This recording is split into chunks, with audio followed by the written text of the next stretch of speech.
My name is Alex Byun, and this is my oral commentary on the poem Valentine by Carol Ann Duffy. Carol Ann Duffy is a Scottish poet, a professor of poetry, and Britain's poet laureate. And this poem, called Valentine, was written in 1993 when Duffy was getting a lot of critical acclaim for her poetry.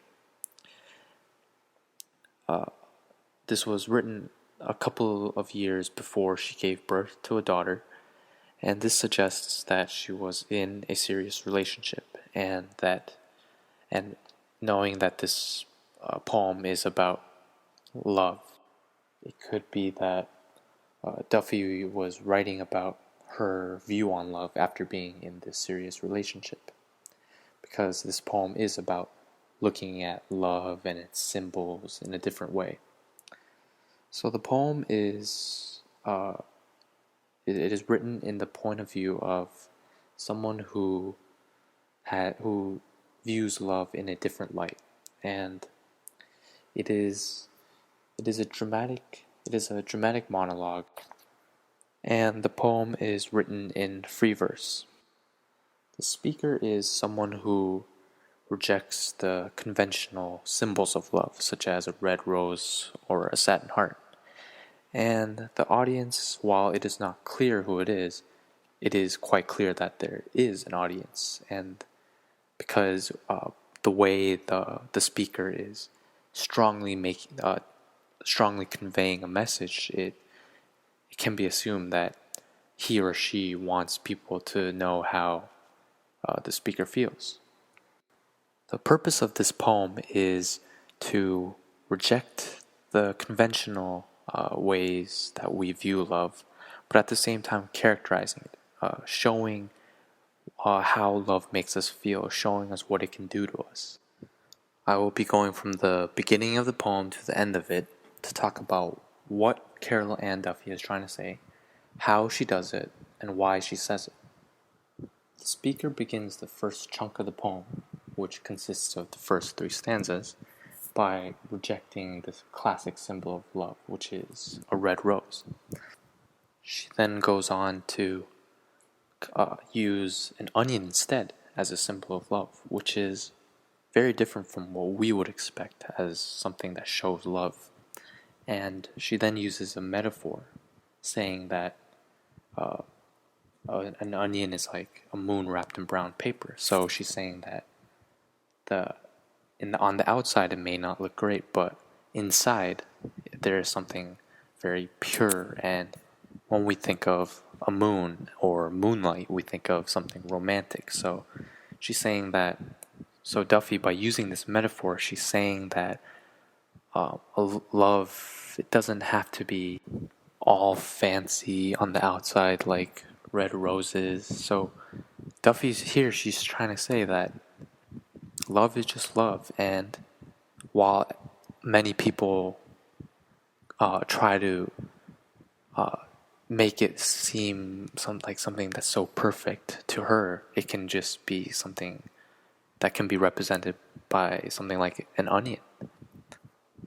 And in the next stanza, this time she uses simile, saying that an onion could put you into tears like a lover. And here she's not only just, it seems like she's on the surface, it seems like she's just talking about what an onion does. It puts you into tears, and then she just says that a lover also puts you into tears. But by using this simile, Duffy is really trying to say that she's characterizing love. She's saying that, love is not, it's not exactly what we think. It's all happy where 2 people love each other.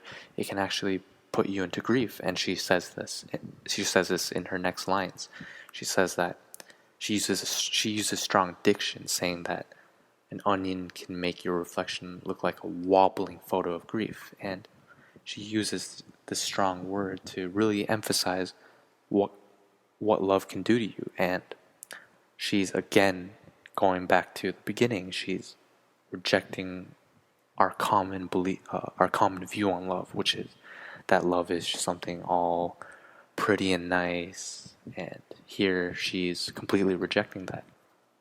The next chunk of the poem begins just like the first chunk, where Duffy rejects what we think as a common symbol of love.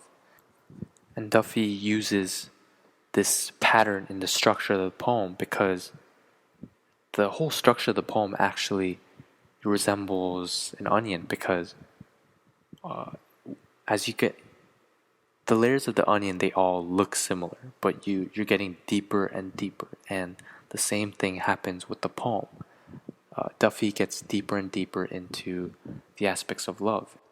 And Duffy uses this type of structure because she's really bringing the audience in with her so that she can show us, she can show what love is like, and that's the purpose of the poem. And then the tone of the poem starts to change as Duffy uses a very short sentence, a command, take it. And as mentioned earlier, Duffy goes deeper and deeper into the aspects of love as she progresses with the poem, and here she's starting to show a darker side of love.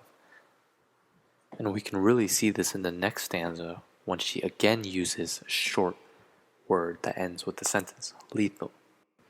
The word has a negative connotation, and Duffy uses this strong word in order to, she's warning the readers about love.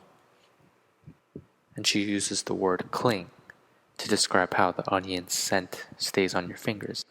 And the word cling, it creates this visual imagery of how love is such a strong force. It's almost as if it's something that's alive.